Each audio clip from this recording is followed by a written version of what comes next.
Hey, we're going live, and we are live. We are live.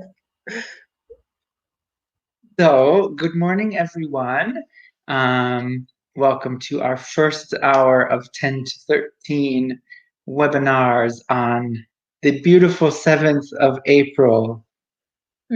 Yes. Already a Uh, week into April. That's incredible. already a week into April. So, um, even though no one's watching yet, we'll do what we always do. So, I'm Seth. I'm um, I'm 37. I'm from Ohio. I teach at the Milano Meravigli School in downtown Milan. And I love music. There. And I my thought you were going to colleague. say, I'm an alcoholic for a moment there. It was And I'm going an alcoholic. No, I'm going all that would have been an Alcoholics interesting Anonymous. turn to the conversation, though. Sure. And I'm Emily. I also work in Milan in our Meravigli school, Milan Meravigli. I'm originally from the UK, from the middle of England. Very nice. There we go. Put a little thing up. So I see we have two people at home or two people watching. Please feel free to, I'll just do this one, it's easier. Introduce yourselves and participate as much as you can in our conversation. It's kind of a fun one today. It's called Haunted House. And so it's a really nice focus about vocabulary. Vocabulary about noises. It's kind of a fun, way, and it makes me realize in English how precise we are about sounds. I imagine Italians, I think most.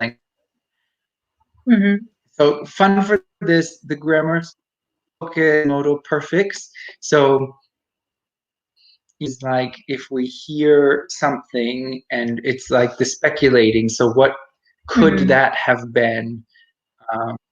Where if we're in a haunted house, a poem, maybe we won't write a poem, but at least giving descriptions, describing things, and using nice words is sort of the idea.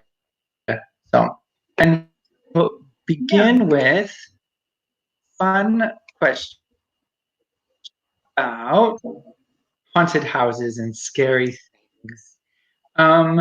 Emily, do you want to first maybe read them? It gives our students at home a chance to, maybe start writing some things to us. So. Absolutely. So we have questions like, what might you find in a haunted house? Maybe some objects or some animals. What would you experience? What adjectives come to mind when you hear the word haunted? Have you ever been in a haunted house?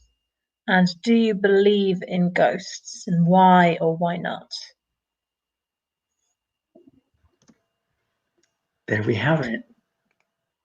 So we've gone from the philosophical to the metaphysical. Yes, a whole range of things here.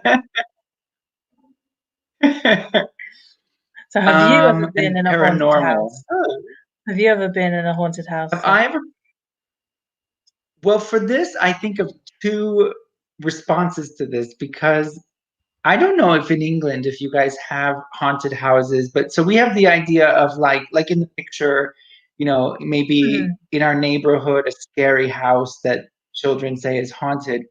But we also have at Halloween, as a business, people who will create some sort of house to walk through, and we call that a haunted house. But I don't know if you guys do that or not. Not really. We also have, like, where I live, we have a lot of corn fields, and in October, so the month of Halloween, the the corn has to stay. The corn is like planted in the spring, but it grows all summer, and then they leave it in the field to become very, very dry because it's corn for animals to eat. Right, Um, yeah.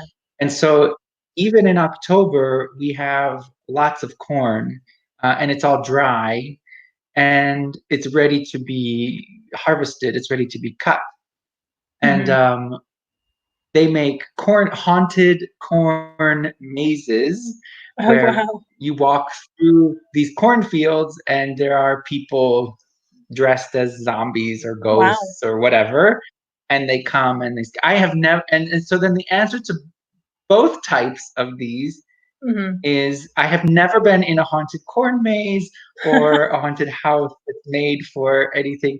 Um, but well, later, maybe for the last question, I have some Hmm. interesting stories about Okay. some strange experiences that I've had. Ooh, okay. Well, maybe come back to that then.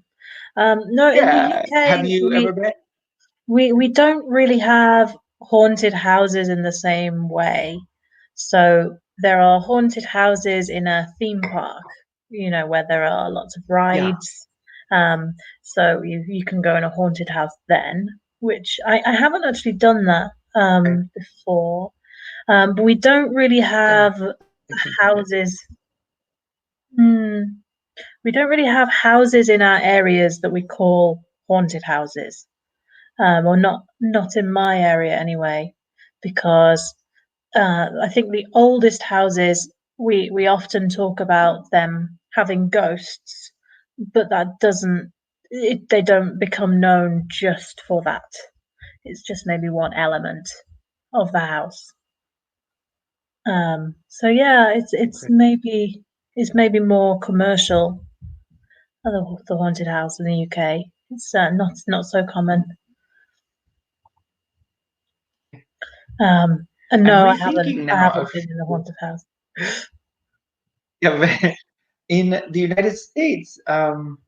There's one haunted house in particular that's very famous. It's in California, and it's called the Winchester Mansion. Oh, And I've the heard of that. Winchester, Mm. yeah, and I've been there. It's really bizarre.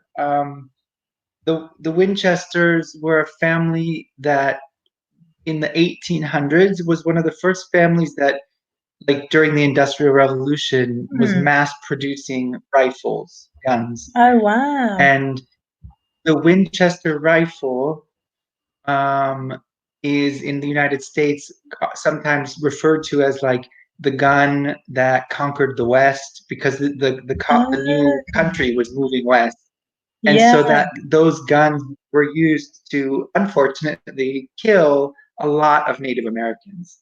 Hmm. And um, the wife of Winchester, of the man, Hmm. he died, and California at this point was having the gold rush, so a lot of people were Hmm. going to California, and she started having, I don't know, visions or dreams, or was being visited by, so as she explained, by the ghosts of all of the people who had been killed by Hmm. Winchester rifles.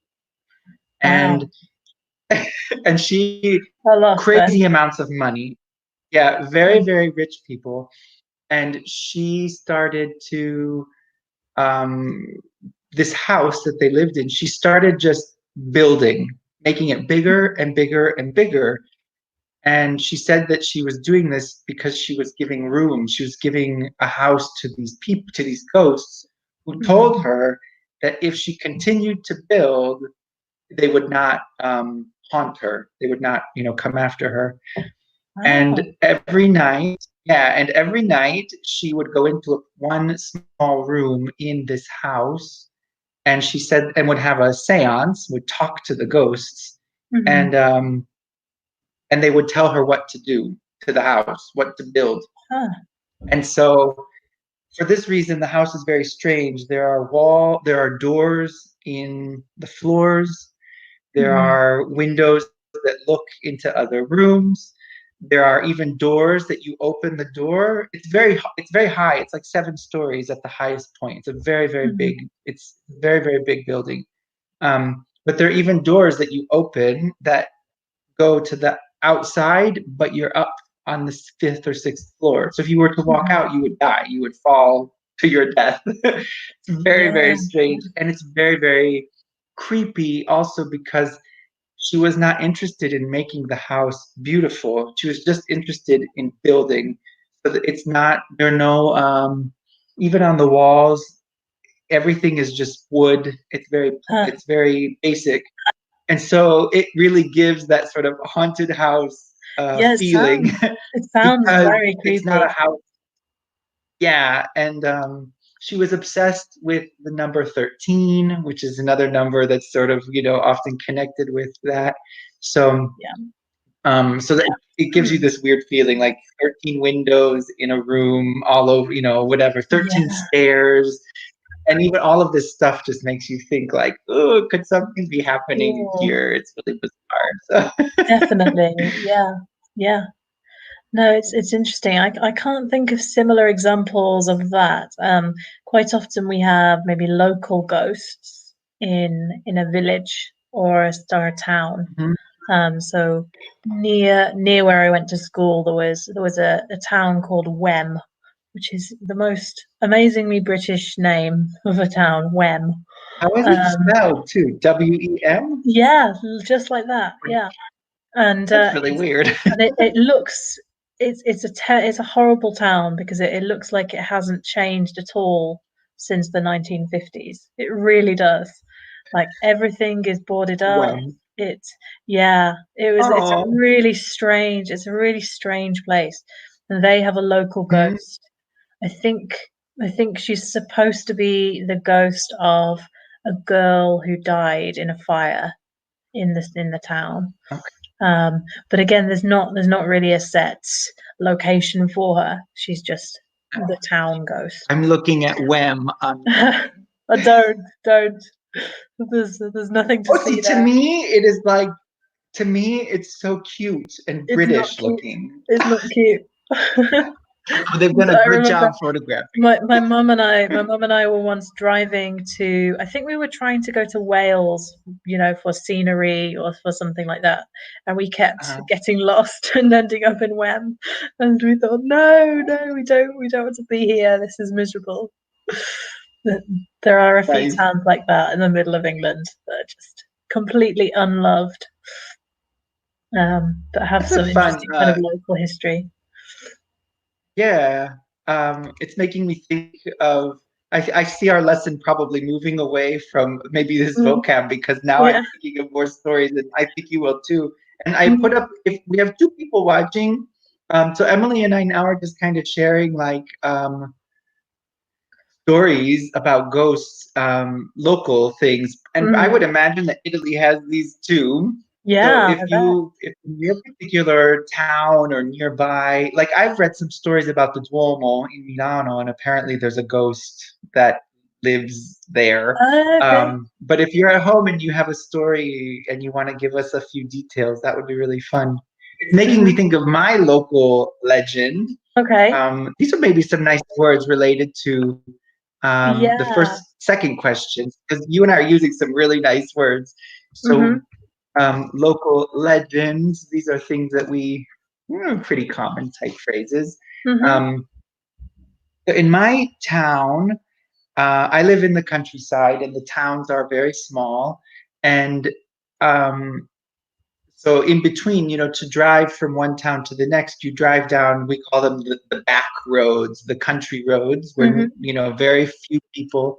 And one of the roads is the name of it is quite horrible. It's called Gore Orphanage Road. And Oh, so already, I don't even, how do you spell gory? Gorey, or yeah. is it EE? I think there's no E. Gory. I think. Can you write it for me? Yeah. So the name of this road, oh, Gory, yeah, duh. As soon as I started trying, my brain was like, I don't know what's Don't worry. happening. That happens. Gory. And so gory is what, like when I think of gory, I think of like a zombie sort of with like, or a ghost that looks half dead with Yeah, blood it's and definitely about kind of um visual injuries, blood, yeah. something looking And very nasty. yeah, and so gory is the adjective, but gore would Hmm. be the noun. And Yeah. so this road is Gore Orphanage Road. As it turns out, Gore is the name of the family. It's a family name. Okay. This. Yeah. And the Gore family, like Al Gore, I mean, with the other people, Hmm. um, Of course. The Gores had an orphanage. So it was the road where their orphanage was, Gore Orphanage Road. And here's where the legend comes in, half Hmm. true, half not true. But in, I think it was at the end of the 1800s, which for Americans is old history, Yeah. um, this orphanage caught on fire and burned to the ground. Hmm. And the legend that developed is that all of the children burned and died. And Oh. if you go there today, you can still see on the ground. I've been there. You can see the Mm. foundation of the building, um, and it just has this creepy feeling because especially when we were in high school, it was sort of like a rite of passage to go to Hmm. Gore Orphanage at night, and we had this like ritual of things there's all these legends, Hmm. things you're supposed to say, Yeah. things you're supposed to listen for. Um, and so much actually there was so many kids that would go there that when I went there the police actually came out of the woods and were like, get in your cars and leave, because kids would go there to drink or do drugs Yeah, and I bet. I stuff. can imagine. um, so the legend is that these children's spirits remain, but I Hmm. guess the real story is that it did catch on fire, but after it had already closed, it was no longer functioning. It was just a house. And Hmm. so no one died, basically, is the end of the story. Okay. But if you go there, there's still a feeling just because it's you go. I went with my friends and like it felt scary. So Yeah, I'm sure. I'm sure it did. Yeah. No, I think any kind of yeah. old orphanage or anything that's kind of not completely outdated, but a kind of building that we don't use very much anymore is always kind of creepy or it's always unsettling and maybe even Hmm. haunted.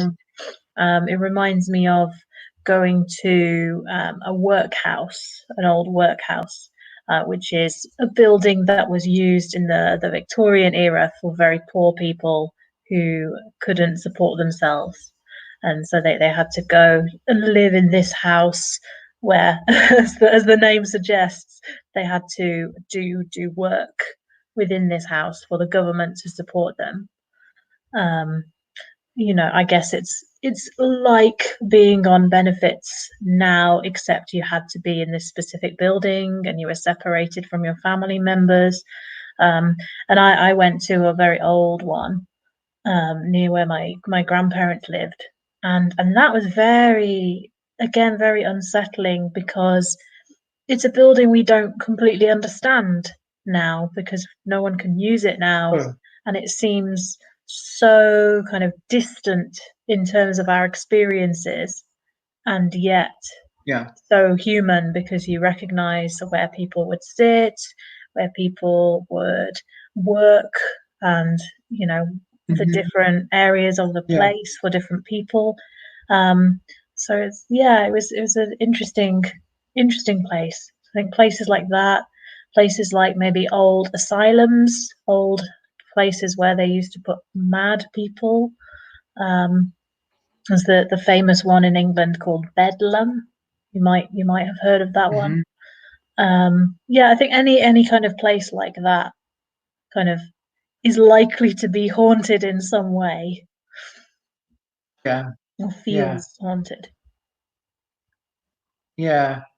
Ooh, it's kind of interesting stuff. I never know Mm. what to think about ghosts because No. um like uh, if we think of, I told you that I have some of my own experiences, and I almost Mm. feel stupid now. I'm like, everyone in the world can watch me say these things. Um, but when I was growing up, we lived in a house. I feel like with ghosts, there's always some sort of explanation, but Mhm. I don't have the explanation for some of the things yet.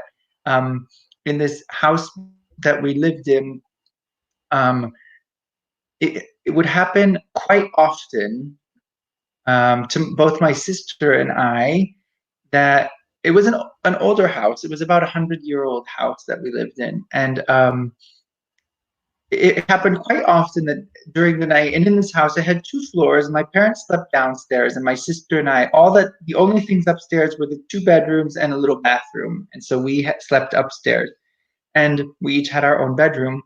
And it would Mhm. happen regularly that during the night, I would wake up and all of the lights in my bedroom would be on. Ooh. And I didn't do it. And it's weird, yeah, because I mean, Mhm.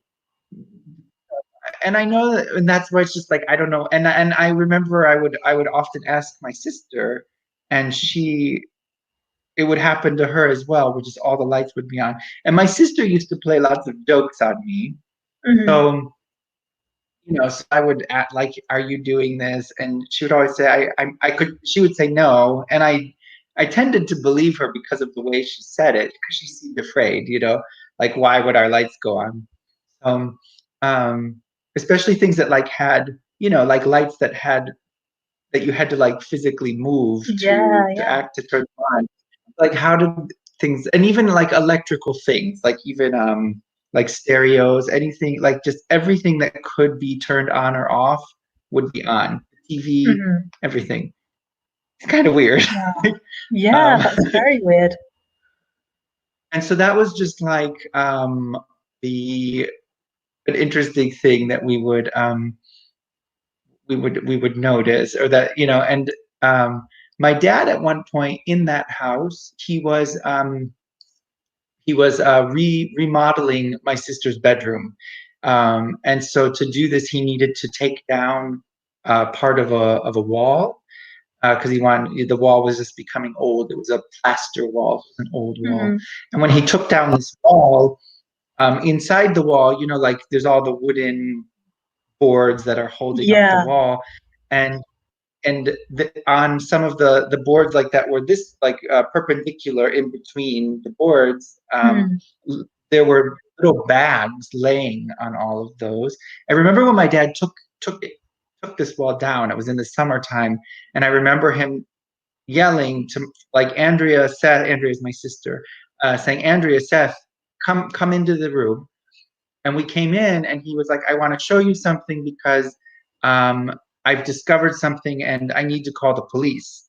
And he was like, "I Mhm. want you to be here because there's the potential that maybe, I just want to protect myself." And we were like, "What?" And I was probably, well, I don't know, maybe 10 or something. And in the bags, they were full of drugs. Like, I don't know Oh, what wow. drugs, um, but like, and so my dad said, I want you to see that I haven't touched, because he was Yeah. worried, like, that the police might be like, "Well, why is this here?" And he Yeah, called the yeah. police, um, and I think he didn't touch anything at that point, and the Mhm. police came and just took them all. And as far as I know, I never heard anything else. But it caused my Yeah. dad then to do some research about Mhm. our house. Like, could he find anything in the old Yeah. newspapers? And as it turned out, he discovered that our house during Prohibition had been, so in America, Prohibition is that period when alcohol was illegal, Mhm. and our house had been um, a storehouse. It was like a halfway Wow. house where people would bring out, and That's now so things like cool. drugs, I know, and so things like drugs don't necessarily filter into Prohibition, No, but it made my dad think that perhaps this house in general had a more interesting history than we knew. definitely. Um, It sounds like it.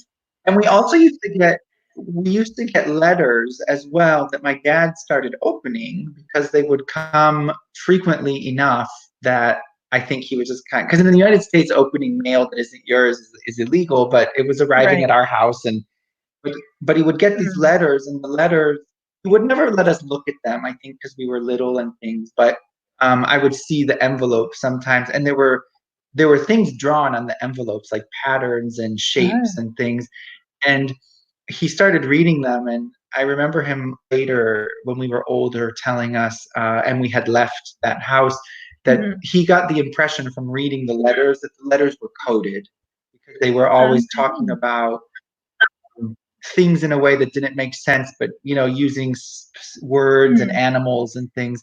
And he thinks that perhaps people were trying to find out if the whoever maybe lived there before, if Hmm. they were still there, and they were using this secret language to.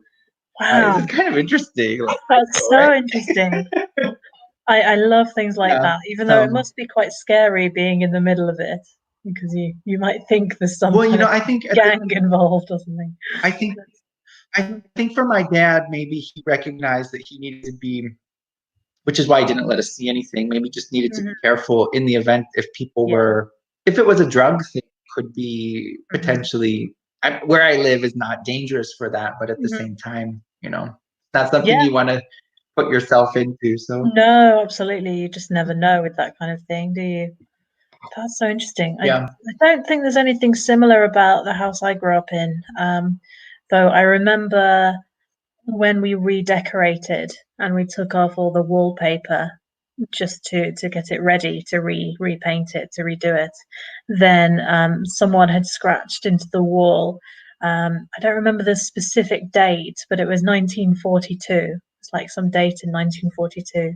And I mean, my city, not my suburb, but my city was being bombed at that time. Hmm. A lot of the city centre was being bombed, so it was kind of interesting to see that date. But it was just a date. There was nothing connected to it, and I've never done any It research is, into anything about it. yeah. Things like that are interesting though, because they connect you so immediately to someone else who, Yeah. like an unknown, and uh, it is really interesting. Like, the that's what I find. I think maybe as in my country where things are so new, Mm. it's part of what I like about Europe is going into a building that has been there for 1,000 years and thinking about how many people have walked through these doors, and sad people, happy people, angry people. Yeah. There's so many stories. I have in my mind somehow ghosts, the idea of Mm. haunting is into just the remains of what we leave Yeah. behind, sort Yeah, of. me too. I think things like writing that you see by people who've died, I think that itself is a kind of haunting, and things like that. Hmm. Hmm. It always reminds me of a film that came out a couple of years ago called A Ghost Story, unsurprisingly, and it was so interesting because there was an actor playing a ghost with just a sheet over his head, like a traditional ghost. The traditional picture of a ghost that you see on cards or at Halloween. It was that, but it was him kind of watching everyone around him mourn and watching how the house changed. And I think the house became a building development at one point, and it was so kind of physical. We associate ghosts with the metaphysical, with things that are not, you can't touch, you Okay. can't really feel. But it was so Right. well done, and yeah, it Huh. was it was a really really interesting film about kind of that and about time and about grief. Yeah, I really really recommend it for anyone, if that sounds interesting to you. It was very, very interesting Ghost film. story. Oh, yeah, Mhm. a different perspective. Well, it made me think of in Milan. I went on a tour of in Milan. There's a hospital. It's called Ca Grande. It's a very Mm. old hospital, like a Renaissance hospital, and it was built. would it be? It would be older than the Renaissance Hospital because it was built for the Yeah, I plague, think so. so Hmm. it was even older. And but we were down underneath. They've made like a tour where you can kind of go down underneath into the belly of this hospital, Right, right. which now is like part of the university. And Hmm. that was the weird thing I felt. The hospital was the amount of death that occurred in that building, Hmm. and now it's basically, people, hundreds of people a day are walking through that, and that whole idea Hmm. is gone. And in particular, the part that was the strangest was in this one hallway. There, in the ground, were these big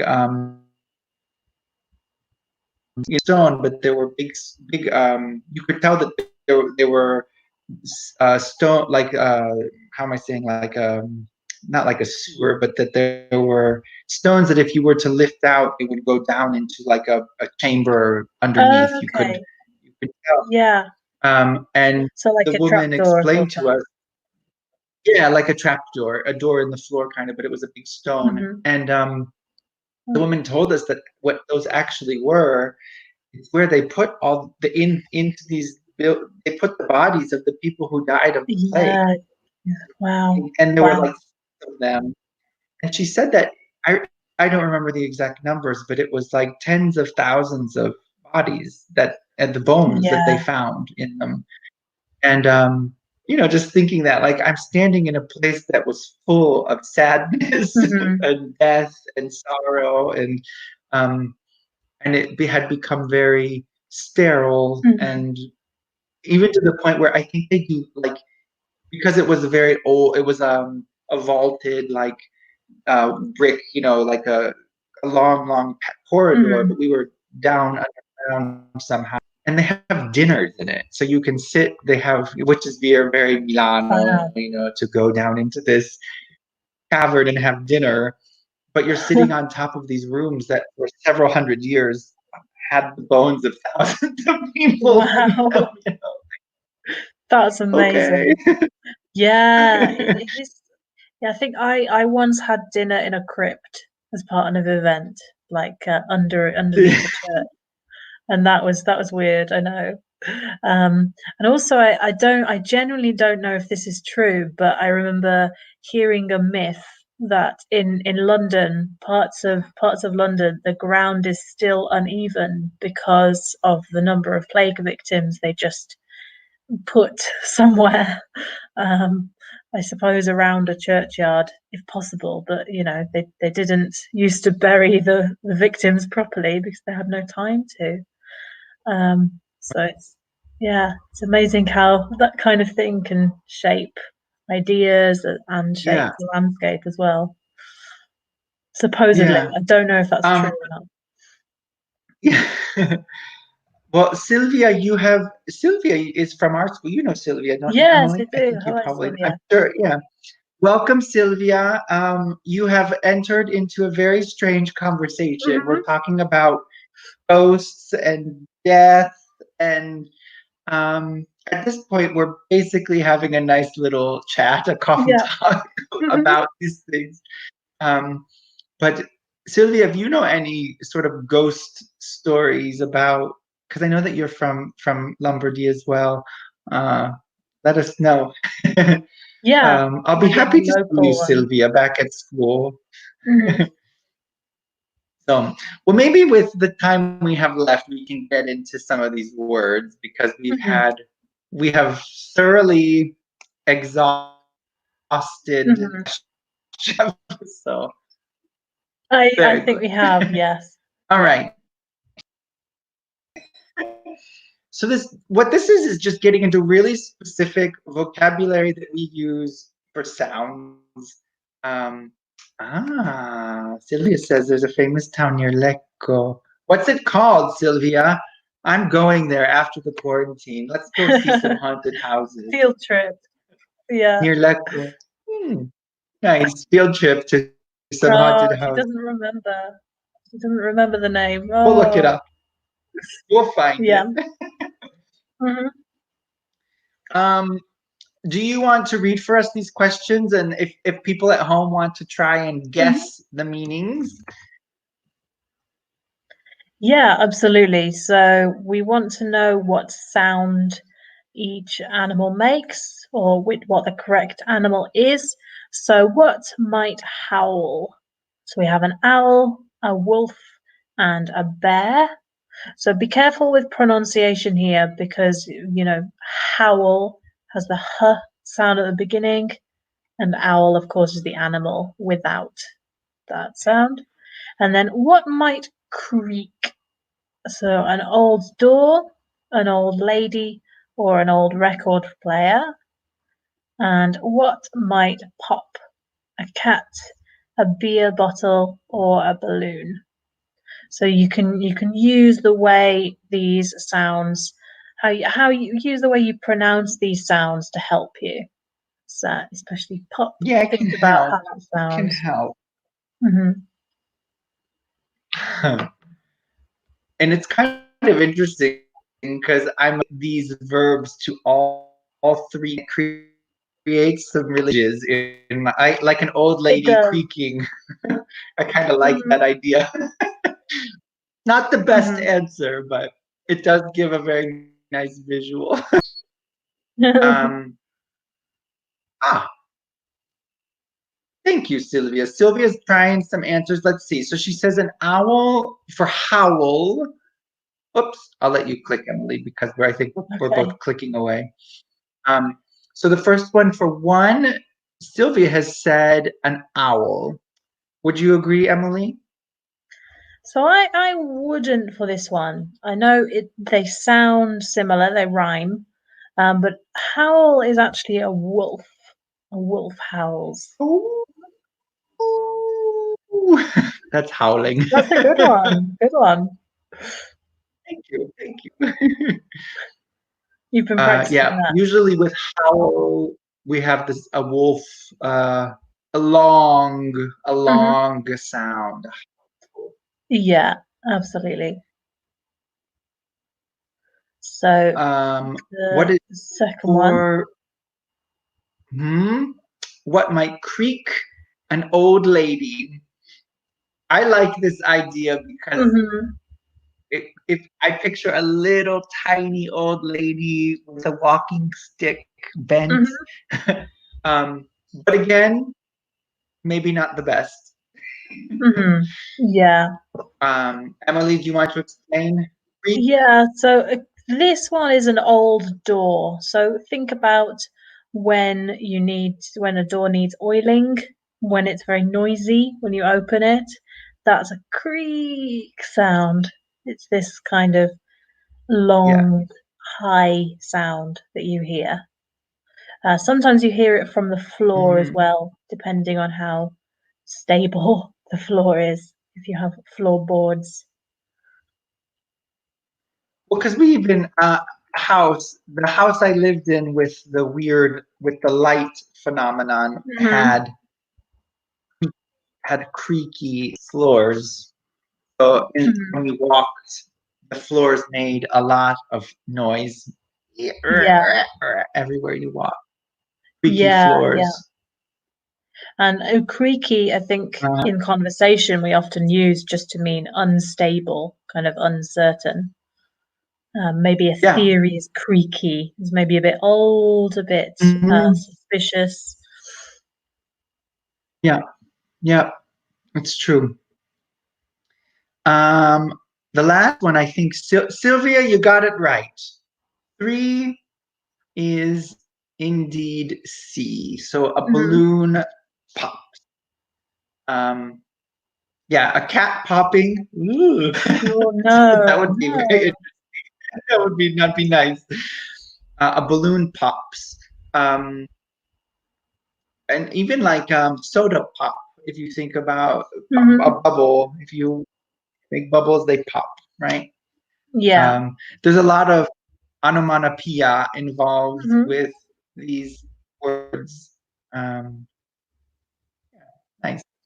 All right, so that's a little introduction to because next we have, Yeah. oops, okay, so there are the correct answers. And now I have a whole lot more. Yes, we'll see how far So, we get with those. yeah, um, because we don't have that much time. Mm, One idea at home you can start, the number and the end, what you and I can mhm, bring these together to make sure we at yeah. least get done with this part. So, do you want to read Mhm.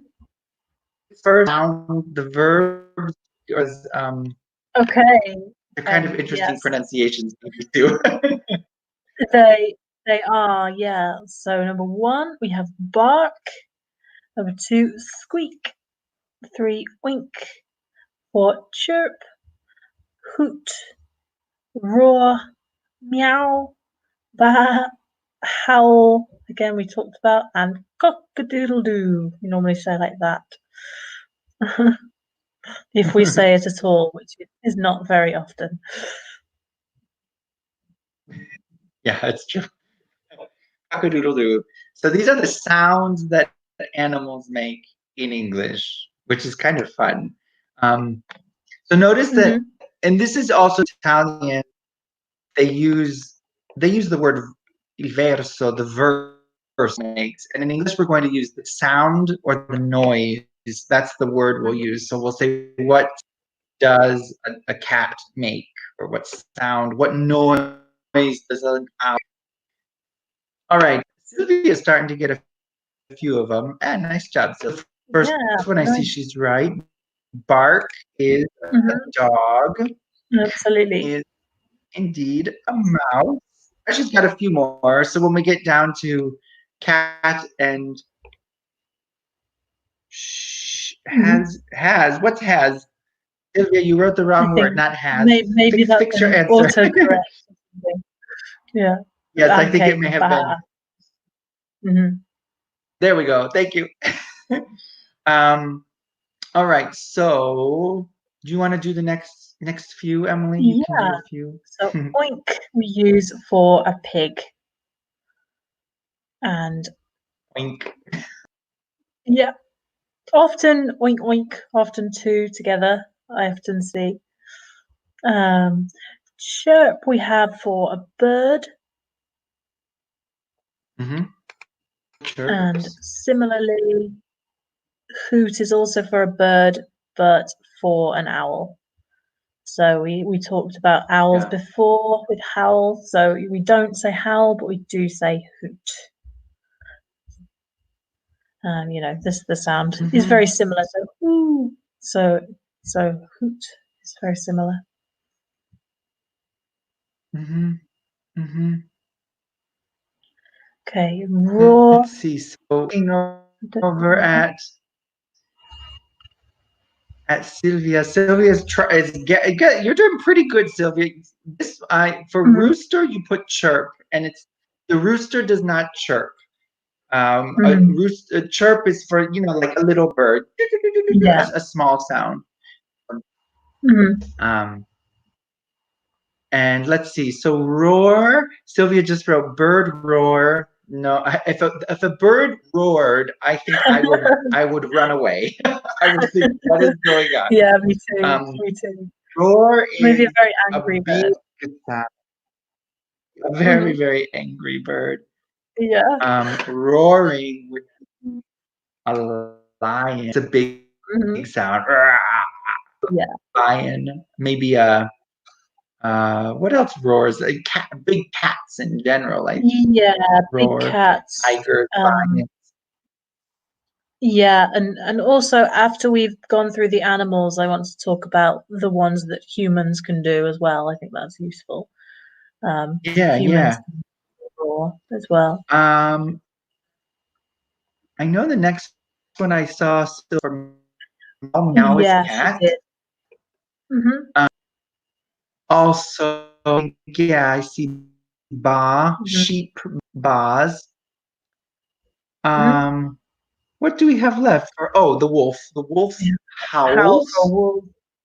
And finally, the Woo! Yeah, maybe when it What is wakes the everyone up. cock-a-doodle-doo is the sound?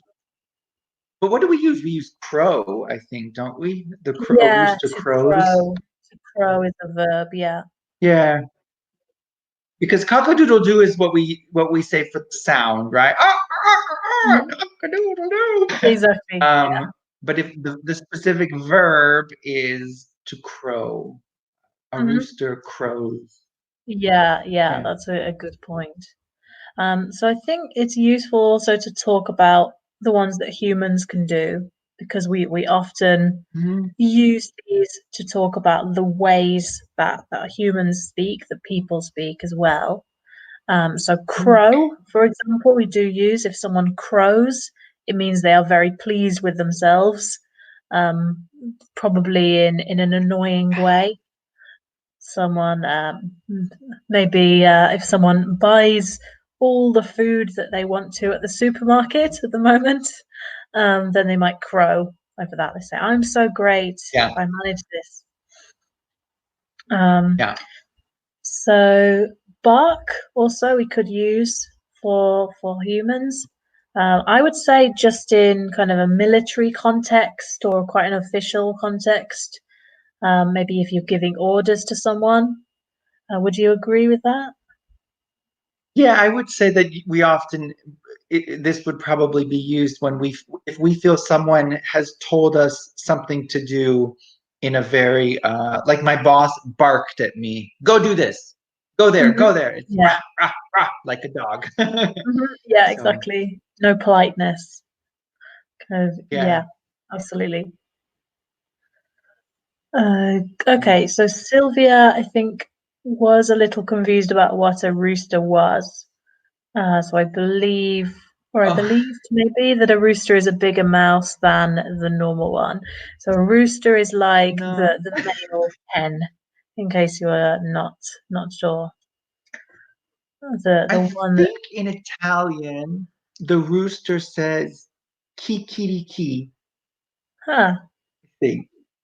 In English, it's cock-a-doodle-doo, and I think in Italian doesn't. Sylvia, you can correct me, but I think it says kikiriki. I think that's. I think Okay. if I remember. So can a human squeak? Can a person squeak? I think if someone were to say use squeak with the person, I would understand the intention that maybe they said it in a small way, maybe Mhm. a quiet like yeah, oh excuse me, like Yeah, stop squeaking. What did you say? Talk. yeah, exactly. Yeah, I agree. Oink or any specific kind of sound word we don't really use for people. So oink we don't use. Yeah. Um, Probably meow, ba we don't use for people. Chirp, maybe if someone is very happy first thing in the morning, for example, and the way that they Hmm. speak is very kind of upbeat, very cheerful. You might say they chirp Yeah. or they are chirpy. Yeah. Um, Um, maybe I I wouldn't use that alone, but maybe hoot with laughter or something like that. The way that you laugh. yeah, something like this. Yeah, yeah. Um, the easy ones I think to understand are the big ones. So like if Mhm, like a lion roars, it's very mhm, easy to apply this. If a person is roaring, probably either well, roaring with laughter, we often will mhm, say. So if someone is very, very happy and a big laugh, mhm, they might be roaring with laughter, but roaring could also be angry. If someone is roaring at you, mhm. um, they could be yelling at you a lot, Yeah, absolutely. Yeah. shouting. Yeah. Howling Howling is would similar. probably be similar, no? Yeah. Mm, yeah, so again, you can howl with laughter. Strange how we can use all of these with Mhm. laughter. Or if you howl, normally, well, we probably use with something. So you'd howl with laughter or howl with pain, probably Yeah. one or the other. Yeah. Yeah. Yeah. All right. We made it through the list. We accomplished our We did. task. um, We told some ghost so these stories. words, we told a lot of ghost stories. So we're all finished for today. This is kind of just fun words that you may hear. And slowly we learn these. They're obviously not words that we use a lot, but they make things more interesting, Mhm. especially if we're using them to describe people or a situation, Yeah. rather than just saying the person told me to do this. Say the Hmm. person barked at me.